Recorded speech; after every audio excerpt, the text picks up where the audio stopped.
As turbulence shakes the plane, passengers panic. But in the midst of the chaos, Barron Trump remains calm. Moments earlier, he had given up his first-class seat for Clint Eastwood. Now, fate takes an unexpected turn, leading to a life-changing conversation at 3,5,000 feet. What happens next will leave you speechless. Before we continue this incredible story, let us know where you're watching from. If you enjoy stories like this, subscribe to the channel, because tomorrow we have another inspiring story you won't want to miss. The air inside the first-class cabin was filled with an aura of quiet luxury. Plush leather seats stretched out like small personal sanctuaries, and the subtle clinking of champagne glasses punctuated the otherwise hushed atmosphere. Business executives adjusted their ties, socialites whispered among themselves, and seasoned travelers leaned back, accustomed to the perks of exclusivity. The faint hum of the engines was like a comforting lullaby, promising a smooth journey. Barron Trump, 17 years old, was seated by the window, flipping absently through the in-flight menu. He had traveled in first class many times before, but despite the opulence, he never took it for granted. He didn't demand attention, nor did he revel in the privileges that came with his name. Instead, he preferred to blend in, lost in his own thoughts. As he adjusted the sleeves of his jacket, he noticed the flight attendants near the front stiffen, their postures shifting with barely contained excitement. A ripple moved through the cabin. Whispers, discreet gestures, curious glances exchanged between passengers. Something was happening. Barron's curiosity piqued, and he turned his head slightly, just enough to see a familiar yet legendary figure stepping aboard. Clint Eastwood. Even at his advanced age, the legendary actor carried himself with a quiet authority that commanded respect. His presence alone shifted the energy in the room. His weathered face, lined with the wisdom of decades, was as recognizable as any monument. But there was something different about him tonight. He moved a bit slower, the years pressing down on his frame. Yet, even as he walked into the first-class cabin, there was no arrogance, no expectation of special treatment, only that iconic, unshakable calm. However, something was wrong. Barron noticed the tense exchange between Clint's assistant and a flight attendant. Their hushed voices barely reached him, but the troubled expressions spoke volumes. A moment later, the flight attendant straightened and, with an apologetic nod, said, just loud enough for some to hear, "I'm terribly sorry, Mr. Eastwood, but there's been a booking error. First class is fully occupied. We've been informed you'll have to take a seat in coach." A murmur spread through the cabin like wildfire. People exchanged shocked glances. Clint Eastwood, a Hollywood legend, being told to sit in economy? It was unheard of. Barron sat still, watching. Clint merely nodded, his face unreadable. He didn't protest, didn't demand better treatment. That was the kind of man he was. He simply gave a slight grunt, as if accepting it was just another turn in life's unpredictable road. But Barron could see it, the faint flicker of exhaustion in the older man's eyes, the way he braced himself, preparing to leave the luxury of first class and squeeze into the cramped seats of economy for a long flight. Something inside Barron stirred. Without hesitation, without a second thought, he stood up. The quiet movement was enough to draw some attention, and as Barron walked toward Clint, whispers swelled. He reached the older man and, with an easy, respectful confidence, spoke. "Mr. Eastwood, please take my seat." "I insist." Clint's gaze snapped up, his sharp eyes locking onto Barron's. There was a long silence. The entire cabin seemed to hold its breath. For a moment, Clint studied the young man, as if trying to gauge whether this was a genuine offer or some half-hearted gesture for appearances. He saw no hesitation in Barron's face, only quiet conviction. "You sure about this, kid?" Clint's voice was low, raspy, edged with that same signature grit that had made him famous. Barron gave a slight smile. "Absolutely." Clint exhaled, then gave a slow nod. "Well, damn. You don't see that every day." Barron motioned toward the seat as the murmurs in the cabin grew. The flight attendants, clearly surprised, stepped forward to assist with the swap. First-class passengers watched in stunned silence as Barron, Trump, someone who had every right to enjoy the luxuries of his status, walked away from it without hesitation. As Clint settled into the plush leather seat, adjusting to the comfort, he called after Barron, "Thank you, son." Barron only nodded before disappearing into the economy cabin, unaware that this simple act of kindness would soon set off a chain of events that would change everything. The shift from first-class luxury to the cramped quarters of economy was immediate and jarring. The air felt heavier, thick with the collective exasperation of exhausted travelers. The seats, much smaller and closer together, provided none of the space or privacy Barron was accustomed to. He found himself wedged between a middle-aged salesman who was aggressively typing away on his laptop and a young mother desperately trying to console her wailing toddler. Barron took a deep breath, adjusting to his new reality. He wasn't one to complain. The thought of Clint Eastwood sitting comfortably in first class, shielded from discomfort by Barron's simple gesture, was enough to make this minor inconvenience feel completely worth it. Besides, it wasn't like he hadn't experienced discomfort before. This was nothing compared to the weight of living under the constant scrutiny of the public eye. The flight attendants made their rounds, ensuring passengers were settled in for the journey ahead. The overhead compartments clicked shut one by one, and the familiar announcement from the captain confirmed their departure. As the plane taxied down the runway, Barron let his head rest against the window, watching the city lights blur past, fading into the darkness as they ascended. Minutes into the flight, the turbulence began. It started subtly, a faint tremor that passed through the cabin, barely noticeable. But then a sudden jolt rocked the plane, causing gasps to echo throughout the cabin. Drinks spilled, tray tables rattled, and passengers instinctively gripped their armrests. The seatbelt sign flickered on, accompanied by the captain's voice, calm but laced with a tension that did not go unnoticed. "Ladies and gentlemen, we are experiencing some unexpected turbulence due to an approaching storm system. Please remain seated with your seatbelts fastened. Flight attendants, take your seats." Barron straightened, glancing around. The salesman beside him had gone completely still, his earlier frantic typing abandoned. The young mother across from him clutched her child tightly, whispering reassurances even as her own fear seeped through. The turbulence intensified. The plane shuddered violently, lurching as if caught in the grip of some unseen force. The lights flickered, and a wave of unease spread like wildfire through the cabin. Someone cried out as an overhead bin popped open, a stray bag tumbling down.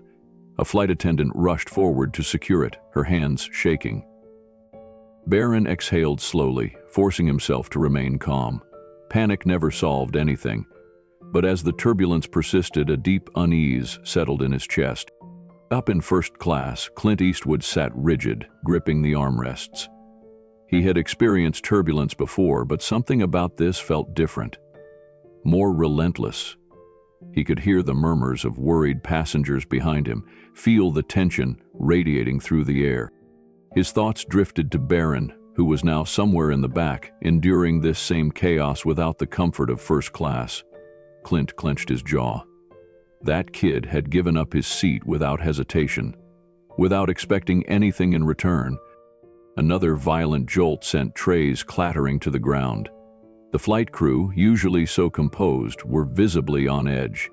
A few rows ahead, an elderly woman gripped her husband's hand tightly, whispering prayers under her breath. Then, the defining moment. A sudden crack, a sharp, unnatural snap that echoed through the plane. The lights flickered and dimmed. A collective gasp swept through the cabin as the plane dipped abruptly, the stomach-churning sensation of free fall sending shock waves of panic through the passengers. Someone screamed. A baby's cry cut through the chaos. The salesman beside Barron muttered something under his breath, his knuckles white against the armrest. Then, over the intercom, the captain's voice. Tense now, clipped and controlled. "This is your captain speaking. We have encountered severe turbulence and will be making an emergency course adjustment. Please remain calm." But calm was no longer an option. Barron's grip tightened on the seat in front of him as the aircraft tilted, a sensation that sent shivers through his spine.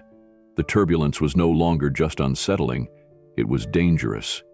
He looked around, searching for the faces of the people around him. The mother shielding her child, the elderly couple holding hands, the businessmen frozen in silent panic. And in that moment, something shifted in Barron. He wasn't just a passenger anymore. He wasn't just the son of a former president, someone used to standing in the background, letting others take the lead. These people needed reassurance. Someone had to step up. He turned to the young mother, offering a calm smile despite the chaos. "Hey, you're doing great," he said, his voice steady, meant to be a lifeline. "Your little one is lucky to have a mom like you." The woman, clearly overwhelmed, exhaled shakily. She managed a small, grateful nod, holding her baby closer. The turbulence raged on, but the panic had started to subside, not because the storm had weakened, but because the passengers had found something stronger than fear. Solidarity. In first class, Clint Eastwood unbuckled his seatbelt. Against every flight rule, against every instinct that told him to stay put, he rose to his feet. Ignoring the murmurs of concern from the flight attendants, he made his way toward economy, toward Barron. A flight attendant stepped forward, alarmed. "Sir, you need to remain in your seat." Clint turned to her, his voice low but firm. "I need to check on someone." He moved past her before she could protest. Back in economy, Barron was still focused on keeping the people around him calm. He had always been taught that true strength wasn't about power. It was about knowing when to offer it to others. And then, a familiar voice broke through the tension. "Kid, mind if I join you?" Barron looked up, startled to see Clint standing beside him, steady despite the shaking of the aircraft.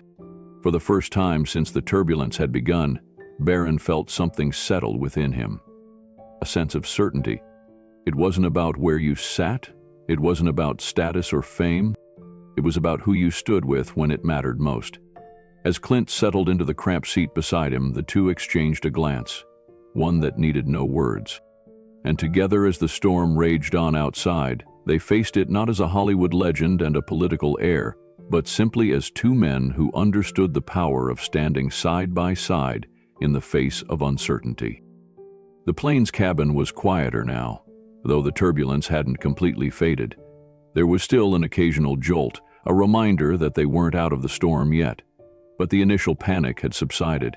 People had settled, gripping their seats with less desperation, whispering reassurances to loved ones. The flight attendants were still moving cautiously through the aisles, their hands gripping the backs of seats for stability, but their faces looked less tense. Barron Trump, still in his economy seat, felt the weight of exhaustion creeping in. The past hour had been unlike anything he had experienced. Watching fear spread like wildfire through the cabin, feeling the raw vulnerability of the people around him, and understanding in real time just how fragile life was. And then there was Clint Eastwood, now seated beside him, his presence an unexpected but strangely reassuring force. The Hollywood legend had left the comfort of first class, choosing instead to sit in the tight space next to Barron. For a moment, neither spoke. They simply sat there, feeling the hum of the aircraft beneath them, listening to the hushed murmurs of the passengers around them. Then Clint let out a low chuckle, shaking his head. "Well, kid," he said, his voice carrying the weight of decades, "this is one hell of a flight." Barron glanced at him and smirked.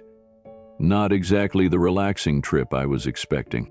Clint studied him for a long moment, his weathered face unreadable. "You handled yourself well back there. Most people freeze up in situations like this." Barron shrugged, looking down at his hands. "I guess I just did what I could." Clint nodded, a small, approving grunt escaping him. Not a lot of people think that way anymore. There was something about the way Clint said it, something heavier beneath his words. Barron could tell he wasn't just talking about the plane. He was talking about people, about the way the world had changed, about how kindness, real selfless kindness, had become rare. Barron leaned back in his seat, staring at the overhead compartment. "I just don't get it," he admitted after a pause. "Why does everything have to be about power, status, or attention? Why do people care more about what they can take rather than what they can give?" Clint's eyes darkened slightly, as if the question touched on something personal. He exhaled slowly. "Because giving is harder than taking," he said simply. "Takes a hell of a lot more strength to put someone else before yourself. And strength," he shook his head, "strength ain't what it used to be." Barron turned to him, his interest piqued. "What do you mean?" Clint let out another small chuckle, though this one lacked humor. "Back in the day, people thought strength was about grit, about standing tall no matter how hard you got hit. But now, everyone's obsessed with proving how tough they are in ways that don't matter. They fight over the smallest things, tear each other down just to feel like they're winning. But real strength?" He turned to Barron, his sharp eyes locking onto him. "Real strength is knowing when to stand your ground and when to give something up for someone else." Barron swallowed hard. He thought about the way people had mocked his family over the years, how no matter what his father did, good or bad, there was always someone waiting to tear him down. How his mother had been ridiculed endlessly, reduced to nothing more than a headline, and now, here he was, sitting beside a man who had spent decades in the public eye, someone who had seen the best and worst of people, telling him that true strength wasn't in fighting back, but in rising above it. "That's why you gave up your seat, isn't it?" Clint asked suddenly, breaking through his thoughts. Barron blinked, surprised. "What?" Clint gestured around them, his fingers tapping lightly against the tray table. "No cameras, no reporters. You didn't do it for a headline. You just saw someone who needed it more than you did." Barron hesitated, then nodded. "Yeah, it just felt like the right thing to do." Clint was quiet for a long moment. When he finally spoke, his voice was softer. "You know, people like to talk about heroes." He let out a small breath. "I've played a lot of them in my time. Cowboys, soldiers, tough guys who always had the right words, the right moves. But the older I get, the more I realize that heroes don't look like they do in the movies." Barron tilted his head. "What do they look like?" Clint's lips quirked up in a smirk. "A 17-year-old kid giving up a first-class seat to an old man who probably didn't deserve it." Barron chuckled. "I think you deserved it." Clint shook his head, his expression turning serious. "No. But you gave it anyway." Another jolt rocked the plane, but this time, neither of them reacted. Barron exhaled slowly. "Do you ever wonder if you've done enough?" he asked, his voice quieter now. "Like, if you've made the right choices? If you've really made a difference?" Clint leaned back in his seat, his fingers tapping idly against his knee. "Every damn day." Barron turned to him, surprised by the honesty in his voice. "People think success means you have all the answers," Clint continued. "That once you've made it, whatever the hell that means, the doubt disappears. But it doesn't. You just learn to live with it." Barron looked down at his hands, his thoughts swirling. He wasn't used to this, having a conversation that felt real. Not rehearsed, not guarded. Just honest. For the first time in a long time, he wasn't speaking as Barron Trump, son of a former president. He was just Barron. And sitting beside him wasn't Clint Eastwood, the Hollywood legend. Just Clint. Two men, separated by generations but connected by something neither could quite put into words. As the seatbelt sign switched off, signaling calmer skies ahead, Clint let out a breath and turned to Barron one last time. "Let me give you some advice, kid." Barron nodded, listening intently. "Forget the noise. Forget what people expect of you. Just focus on what you know is right." Clint's gaze was steady, unwavering. "And when the time comes, stand up for what you believe in, whether people understand it or not." Barron sat with those words, letting them settle into his bones. The turbulence had faded, the storm had passed. But in that moment, Barron knew one thing for certain. This conversation, this chance meeting with Clint Eastwood, was going to change him forever. and neither of them had any idea just how much this single flight would impact the world in the days to come. The plane finally touched down at Los Angeles International Airport, the wheels screeching against the asphalt as the aircraft slowed down on the runway. The tension that had lingered throughout the flight seemed to dissipate in an instant.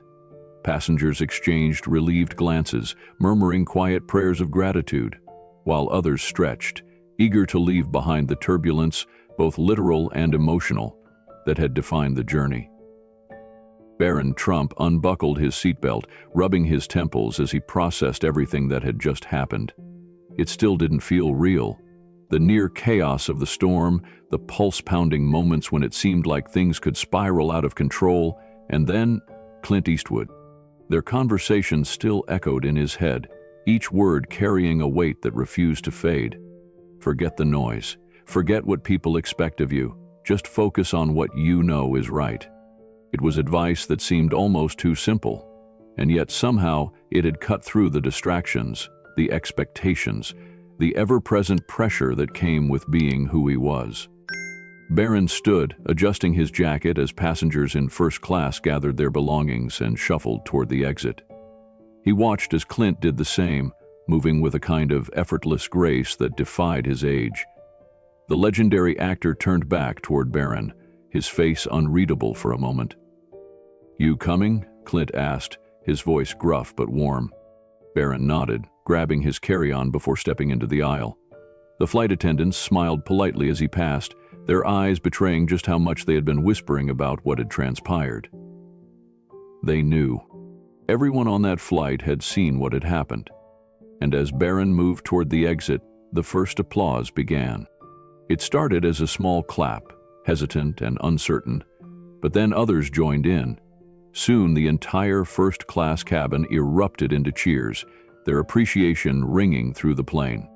Barron blinked, completely caught off guard. He had never expected this. He turned to Clint, who smirked and clapped him on the shoulder. "Looks like they figured it out, kid."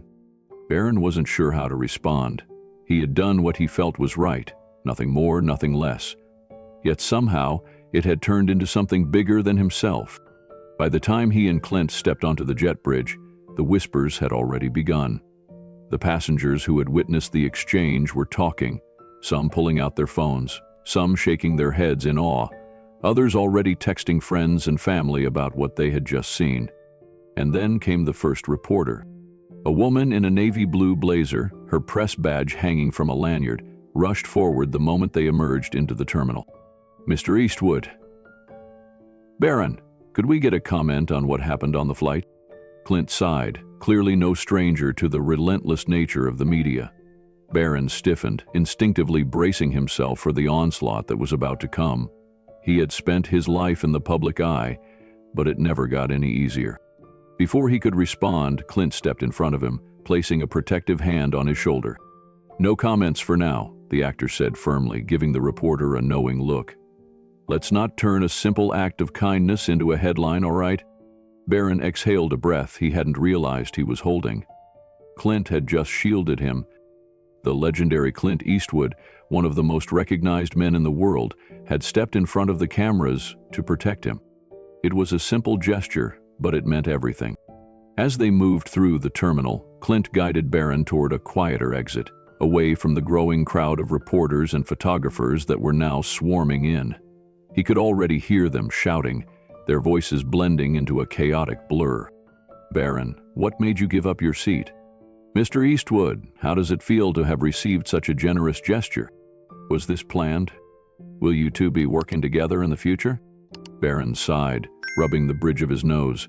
This was exactly what Clint had been talking about. People always needed to make something bigger than it was. They needed a story, one that fit neatly into headlines and sound bites. But to him, it hadn't been a grand orchestrated event. It had just been the right thing to do. They reached a side exit where a black SUV was waiting, one of Clint's private cars. The driver, a grizzled man with dark shades, nodded respectfully as Clint ushered Barron inside before following suit. As the car pulled away, leaving the flashing cameras behind, Barron finally let out a deep breath. That was insane. Clint chuckled, running a hand through his silver hair. "Welcome to my life, kid." Barron turned to him, an amused smile creeping onto his lips. "I think I got a taste of it tonight." Clint smirked. "You'll get used to it. Or maybe you won't. Either way, just remember, never let the world tell you who you are. Only you get to decide that." Barron absorbed the words, nodding slowly. "You ever feel like you're being pulled in 100 different directions?" he asked. Clint's expression turned thoughtful. "Every damn day." They sat in silence for a moment, watching the city lights blur past the tinted windows. Finally, Clint reached into his jacket pocket and pulled out a small notebook, its pages worn and filled with handwritten notes. He flipped through it, then glanced at Barron. "You ever think about storytelling?" Barron frowned. "Like writing?" Clint nodded. "Writing, directing, hell, even producing. There's a way to tell stories that matter, to cut through all the noise and actually make people feel something." Barron hesitated. It wasn't something he had ever seriously considered. "I don't know if I'd be good at that." Clint smirked. "Neither did I once, but look where I ended up." Barron chuckled. "Yeah, fair point." Clint handed him the notebook. "Take a look. Think about it. You've got a voice, kid, and after what I saw today, I think the world needs to hear it." Barron took the notebook carefully, flipping through a few pages. The handwriting was rough, scribbled in margins, notes about different story ideas, fragments of dialogue, concepts that had never made it to the screen. It was personal, a glimpse into the mind of a legend, and Clint was handing it to him. As the SUV continued down the highway, Barron stared at the notebook, deep in thought. The flight was over, but something bigger had just begun. And for the first time, Barron Trump had the feeling that this was just the beginning of a story he was meant to tell.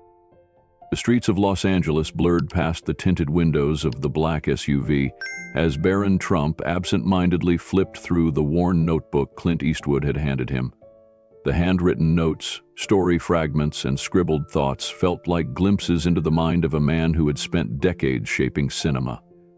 Each page carried a history, a moment of inspiration captured in ink. Sitting across from him, Clint watched in silence, his sharp eyes reading Barron's reactions. The young man, who had started the day as just another passenger on a flight, was now staring at a book filled with unfinished stories, unwritten scripts, and ideas that had never made it to the big screen. Barron looked up. "Why are you showing me this?" Clint leaned back against the leather seat, exhaling as he gazed out the window. "Because I think you've got something." Barron raised an eyebrow. "Something?" Clint smirked. "A voice, a perspective, hell, maybe even a story worth telling." The words caught Barron off guard. He had never seen himself as a storyteller. He wasn't a writer, he wasn't a director.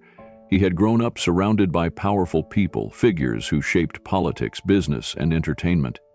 But he had always been a spectator, watching from the shadows, never stepping into the light. "I don't know about that," Barron admitted, running a hand through his hair. "I've never written anything in my life." Clint chuckled. "Neither had I. Until one day I did, and look how that turned out."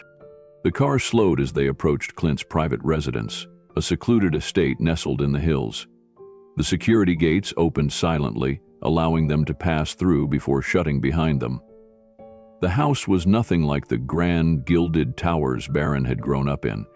It was modest, rustic, built for comfort rather than display. The SUV came to a stop, and the driver stepped out to open the door. Clint motioned for Barron to follow. "Come inside. I want to show you something." Barron hesitated for a moment, then nodded, tucking the notebook under his arm as he stepped out into the cool California night. Inside Clint's home, the atmosphere was surprisingly warm. Wooden floors, soft lighting, and bookshelves overflowing with novels, scripts, and memorabilia from decades of filmmaking. The walls were decorated with framed photographs of old Hollywood, pictures of Clint with legends like Sergio Leone, Morgan Freeman, and Meryl Streep. Barron's gaze lingered on a black-and-white photo of a much younger Clint Eastwood standing beside his parents. His father's arm rested on his shoulder, and his mother's smile radiated warmth. It was a rare glimpse into the past, into the man Clint had once been. "Davy raised me to believe in hard work," Clint said, noticing Barron's interest in the photo. "Taught me that success isn't about being the loudest in the room, it's about what you do when no one's watching." Barron nodded slowly, absorbing the words. Clint motioned for him to sit by the fireplace, then pulled a stack of old screenplays from a nearby shelf, tossing them onto the coffee table. "These are some of my first scripts," Clint said, flipping through the faded pages. "Terrible, most of them. But you know what they have in common?" Barron shrugged. "They exist?" Clint chuckled. "Damn right, they exist." He leaned forward, fixing Barron with a serious gaze. "That's half the battle. The biggest mistake people make is waiting for the perfect moment to start something. The truth is, there is no perfect moment. You just have to start." Barron looked down at the notebook Clint had given him. The idea of putting his thoughts on paper, of creating something tangible, was both exciting and terrifying. Before he could dwell on it further, Clint's phone buzzed. He frowned at the screen, then handed the phone to Barron. "It's for you." Barron hesitated. "Me?" Clint nodded. "Take it." Barron took the phone, pressing it to his ear. "Hello?" A familiar voice came through the line. His father's. "Son." Barron's spine straightened. His father was a busy man, always moving, always strategizing. Calls from him weren't casual. They had purpose. "Dad?" Donald Trump's voice was unreadable. "I saw the news. You and Eastwood." Barron exhaled slowly. Of course he had seen it. The internet had been buzzing about the moment he gave up his first-class seat. The headlines had been unavoidable. Barron Trump's selfless act stuns passengers. Barron Trump and Clint Eastwood's mid-air meeting sparks inspiration. Clint Eastwood and Trump's son, an unlikely friendship? Barron braced himself, expecting criticism. Instead, his father's tone softened. "I'm proud of you." The words caught Barron off guard. "You are?" His father rarely expressed emotions so plainly. "You made a choice that wasn't about power, politics, or influence. It was just human. That's something people respect." Barron swallowed, gripping the phone tighter. "Thanks, Dad." There was a pause, then, "Eastwood's a legend. Learn from him." And with that, the call ended.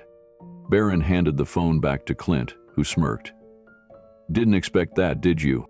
Barron shook his head. "No, not at all." Clint leaned back, studying him. "Your father's right, you know. People respect realness. You keep walking this path, your path, and they'll see you for who you really are." Barron exhaled, nodding. Maybe, for the first time, he was starting to see himself, too.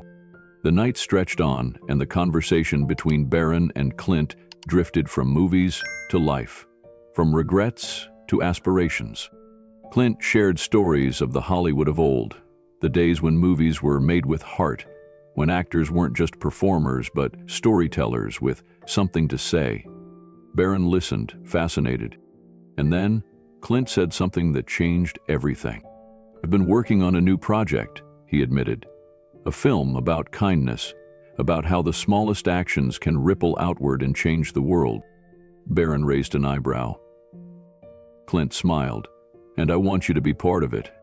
Barron blinked, unsure if he had heard correctly. "Me?" Clint nodded. "I don't need you to act. I don't need you to direct. I just need your perspective. The way you see the world, it's different, and that's what this film needs." Barron hesitated, feeling the weight of the moment. He had always believed his place was in the background, away from the cameras and expectations, but maybe, just maybe, this was a chance to carve out his own space, to tell a story that mattered. Finally, he looked Clint in the eye and nodded. "I'm in." And with those two words, everything changed. The dim glow of the studio lights bathed the room in a golden hue, casting elongated shadows across the cluttered table where Clint Eastwood and Barron Trump sat side by side. The weight of the moment settled between them as they sifted through handwritten notes, old script drafts, and fresh ideas that had been scribbled onto napkins and sticky notes. This was no ordinary film in the making. This was something far more profound. something that had the potential to change lives. Barron stared at a yellowed page filled with Clint's distinct handwriting, its edges curled from years of neglect. He read the opening lines of a story Clint had abandoned long ago, one about an aging man who had spent a lifetime acting in movies about heroes, but had never truly been one in real life. He glanced at Clint. "Is this your story?" Clint exhaled slowly, his eyes reflecting a mix of nostalgia and regret. "Maybe. Or maybe it's just one I needed to tell." The room fell into a contemplative silence as Barron traced the ink on the paper with his fingertips. "Why did you stop writing it?" he asked. Clint chuckled dryly, rubbing the back of his neck. "Life got in the way. Doubt, too. I spent years playing the hero on screen, but when the cameras shut off, I wondered if I'd really made a difference. So I let the story sit. Figured no one needed to hear it." Barron frowned. "But what if they do?" The question lingered in the air, heavy with meaning. For years, Clint Eastwood had built his career on telling stories of bravery, sacrifice, and redemption. But now, in the twilight of his life, he was beginning to wonder if the real heroes weren't the ones on the silver screen, but rather the people who chose to do the right thing in the real world, even when no one was watching. And that was exactly what this film would be about. Over the next few weeks, Clint and Barron threw themselves into the project. The film, tentatively titled The Power of One, would follow a series of interconnected stories. Ordinary people who, through small acts of kindness, ended up changing the lives of strangers in ways they could never have imagined. Barron, who had never considered himself a writer, found himself pouring ideas onto the page. The moment he had given up his first-class seat for Clint, the turbulence, the unexpected conversation, the life-changing lesson, it all became the foundation for something much greater. He suggested one of the film's central themes: you never know whose life you might be changing just by doing the right thing. Clint nodded in approval. "That's it, kid. That's the heart of the story." Together, they mapped out the screenplay. A young boy in a diner leaves an extra tip for a struggling waitress, unknowingly helping her afford her last rent payment before eviction. A war veteran, haunted by past regrets, finds hope again after a stranger offers him a simple act of kindness. A single mother, exhausted and at her breaking point, receives an unexpected favor from a coworker that restores her faith in humanity. A businessman, always too busy for his family, finally realizes what truly matters after a small but unforgettable encounter. And at the heart of it all, a young man who learns that kindness isn't about grand gestures, but about the quiet, unseen moments that ripple outward. As word of the project spread, Hollywood took notice. Producers reached out, eager to be involved in Clint Eastwood's last great film, and studios offered millions to distribute it. But Clint wasn't interested in Hollywood politics. "This isn't about making money," he told Barron one evening as they sat reviewing scenes. "It's about making an impact." Barron nodded, understanding. For the first time in his life, he felt like he was part of something bigger than himself, something that wasn't tied to his last name, his family, or the expectations placed upon him. It was just about the story. But not everyone was thrilled about the project. One evening, as Barron sat alone in his hotel room, his phone rang. Donald Trump. Barron hesitated for a moment before answering. "Hey, Dad." His father's voice came through, direct as ever. "You're making a movie with Eastwood?" Barron braced himself. "Yeah, we've been working on something for a few weeks now." There was a pause on the other end. "Is this about politics?" Barron exhaled. "No, it's about people. It's about kindness." Another pause. Then, to his surprise, his father chuckled. "Kid, you sure you don't want to go into politics?" Barron smirked. "Not a chance." His father's tone softened. "I saw the headlines. You made a good impression, Barron. Keep your head on straight." Barron swallowed. "Thanks, Dad." As the call ended, he realized something. For the first time in his life, he wasn't just Donald Trump's son. He was carving his own path. And it felt good. With the script finalized, production was set to begin. Clint, now well into his 90s, pushed forward with the energy of a man half his age. But Barron couldn't ignore the worry gnawing at the back of his mind. Clint was getting older. There were days when he seemed tired, distant, lost in thought. What if they didn't have enough time? Barron voiced his concern one evening. "Clint, you sure you want to do this?" Clint looked up from his notes, his expression unreadable. "Kid, if I don't do this now, I never will. And if there's one thing life's taught me, it's that you don't wait for the perfect moment. You make the moment perfect." Barron nodded, understanding. They had to finish this, no matter what. When the first day of filming arrived, the air on set was electric. Barron stood behind the camera, watching as Clint directed with unwavering focus. He called "Action!" with the same authority he had commanded for decades, his presence demanding respect from seasoned actors and young newcomers alike. Barron wasn't sure where this journey would lead, but he knew one thing. This wasn't just Clint Eastwood's final film. It was their film, a story about kindness, about the power of one decision, about how even the smallest act could ripple outward and change the world. And as the cameras rolled, Barron realized this was only the beginning. The air on set was thick with anticipation. Every camera angle, every light placement, every scene had to be perfect. This wasn't just another Hollywood production. It was a project fueled by purpose, passion, and an urgency to tell a story that mattered. Clint Eastwood, his presence commanding despite the years, stood with his arms crossed, his sharp eyes scanning the bustling crew as they prepared to shoot the film's most pivotal scene. Beside him, Barron Trump watched in quiet awe, feeling the weight of responsibility settle on his shoulders. He wasn't just here to observe. He was part of something greater, a movement that had started with a single act of kindness and had now evolved into something far beyond what he'd ever imagined. Barron exhaled slowly. "I can't believe we're actually doing this." Clint glanced at him, his face unreadable. "Neither can I, kid. But here we are. Now let's make it count." The film, now officially titled The Power of One, was built on the simple idea that small actions could change lives. But as they delved deeper into production, it became clear that this wasn't just a story, it was a movement. People from all walks of life, actors, crew members, even background extras, felt personally connected to the script. Many found themselves tearing up during table reads, recalling moments in their own lives when a stranger's kindness had made all the difference. One evening, during a break in filming, an assistant director approached Barron with tears in his eyes. "I just wanted to thank you," he said, voice thick with emotion. "I haven't spoken to my father in years. After working on this, I finally called him. We talked for hours. I don't think I would have done it without this movie." Barron was stunned. This wasn't just a film anymore. It was changing lives before it had even been released. Clint, listening nearby, gave Barron a knowing nod. "Told you, kid, it's not about the film, it's about what it does to people." But as production pushed forward, the weight of it all became overwhelming.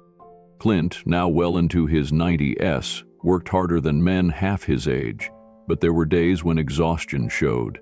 His hands, steady as ever when calling action, sometimes trembled when he thought no one was looking. Barron noticed. One night, after a long day of shooting, Clint lingered behind while the crew packed up. Barron approached him, his gut twisting with worry. "Clint, are you sure you're up for this?" The old filmmaker gave a weary chuckle. "Kid, if I wasn't sure, I wouldn't be here." Barron hesitated, then pushed forward. "But what if it's too much? What if—" Clint cut him off with a smirk. "I'll let you in on a secret, Barron. The only regrets I have in life are the things I didn't do. I'm not about to add this film to that list." Barron swallowed, nodding. He didn't argue further, but deep down, he feared time was working against them. The final day of shooting arrived. The most powerful moment of the film, the one that would tie all the stories together, was about to be filmed. In the scene, an elderly man, played by Clint, sits on a park bench, lost in thought. A young man, struggling with doubt about his future, sits beside him. They exchange a simple conversation, one filled with wisdom, regret, and the realization that kindness is the most lasting legacy a person can leave behind. As the cameras rolled, the entire set fell silent. Even the crew, many of whom had spent decades in the industry, felt the gravity of the moment. Clint delivered his lines with a depth that was almost painful to watch. His character spoke of lost chances, of the people he had hurt and the ones who had saved him with small acts of goodness. The young actor opposite him, shaken by the intensity of Clint's performance, was barely able to say his next line. "So what do we do?" the young man in the scene asked. Clint's character, after a long pause, simply said, "We pass it on." A chill ran through the set. No one moved. And then, Clint exhaled, a small smile playing at the corner of his lips. "Cut," he said softly. It was his final scene in the movie. The day of the premiere arrived. A grand theater in Los Angeles was filled with the biggest names in entertainment, political figures, and everyday people who had been inspired by the story before even seeing it. Barron sat beside Clint, his stomach in knots. Would they understand? Would they feel what he had felt when he first sat down on that plane? The theater lights dimmed, the screen lit up, and from the opening scene, the audience was spellbound. Laughter, tears, complete silence at the most emotional moments. And when the final scene played, the moment where Clint's character, in his wisdom and quiet grace, passed on his message, the entire theater sat in breathless stillness. Then the applause began. It started slow, then grew into a thunderous standing ovation. People were weeping, embracing one another. Even the toughest critics, the ones who had initially dismissed the film as a vanity project, were visibly moved. The next morning, the headlines were everywhere. The Power of One, Clint Eastwood's most important film yet. A story that heals how one movie is bringing people together. Barron Trump steps out of the shadow and into the spotlight. But it wasn't just about Hollywood. Something had shifted. The film's message resonated beyond the screen. People took to social media, sharing stories of small acts of kindness, from paying for a stranger's coffee to reconciling with long-lost family members. Even politicians, normally locked in bitter feuds, spoke publicly about how the film had made them reflect on their choices. In hospitals, classrooms, and small communities across the country, people were asking themselves, "What can I do today to change someone's life?" And then came the letter. A few days after the premiere, Barron received an envelope with no return address. Inside was a single sheet of paper. The handwriting was neat, careful. "Dear Barron, I was on that flight. I saw what you did, and it changed me. I had given up on people, on kindness. I was drowning in my own bitterness. But you, just a kid, giving up his seat for an old man, made me believe again. Because of you, I reached out to my estranged son. We met for the first time in 10 years. And last night, we sat together and watched your film. You didn't just change my life, you saved it. Thank you." A fellow traveler. Barron read the letter over and over, his hands trembling. Then he looked at Clint, sitting across from him, sipping his black coffee. Barron's voice was thick with emotion. "Clint, did we just do something bigger than we ever imagined?" Clint smirked, setting his cup down. "Kid, we just changed the world." This story reminds us that small acts of kindness can create ripples that change the world. Barron Trump's simple gesture sparked a movement, proving that humanity is built on compassion, respect, and the power of one choice. In today's world, where division often dominates, this tale teaches us that empathy can bridge any gap. If this inspiring story touched you, hit like, subscribe, and share it with someone who needs a reminder that kindness still exists. Let's continue spreading positivity, because one small act can transform a life.